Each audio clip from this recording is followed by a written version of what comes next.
میں خصوصی طور پہ بات کرنا چاہوں گی کہ جب بھی کوئی لانگ ٹرم پرابلم آ جاتا ہے،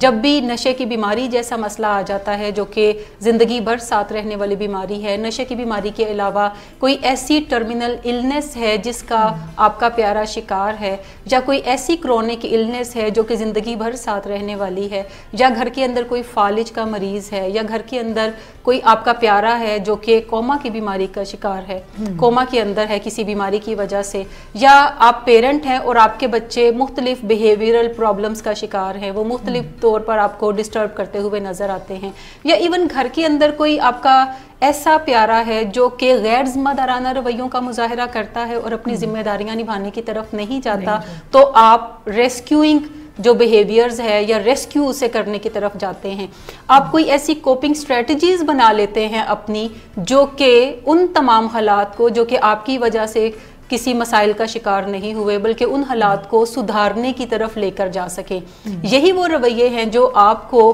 دوسروں کے لیے اپنی زندگی تیاگ دینے پہ مجبور کرتے ہیں۔ جیسے اگر گھر میں کوئی فالج کا مریض ہے تو کوئی نہ کوئی ایک شخص جو ہے وہ اس کی الٹیمیٹ ذمہ داری اٹھا لیتا ہے، اس کو کھانا کھلانا اس کی رسپانسبلٹی ہوتی ہے، اس کے کھانے کا خیال رکھنا اس کی رسپانسبلٹی ہوتی ہے، یا وہ اپنی یہ ذمہ داری بنا لیتا ہے۔ وہ کوئی بیٹی ہو سکتی ہے، بیٹا ہو سکتا ہے، یا وائف ہو سکتی ہے، یا اگر پیرنٹ فگر ہے تو کوئی بچہ یہ ذمہ داری جو ہے وہ نبھانے کی طرف جاتا ہے۔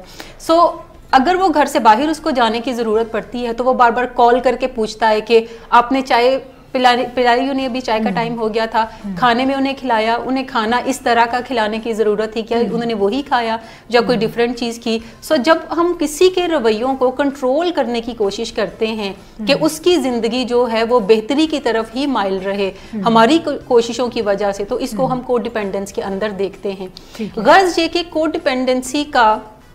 جو آغاز تھا وہ شروع میں تو یہ دیکھا گیا کہ نشے کی بیماری میں مبتلا جو افراد تھے ان کے اہل خانہ کے اندر وہ سمٹمز یا علامتیں نظر آتی تھیں، لیکن 1980s کے بعد پروفیشنلز نے اسے نشے کی بیماری سے ہٹ کر بھی دیکھنا شروع کیا۔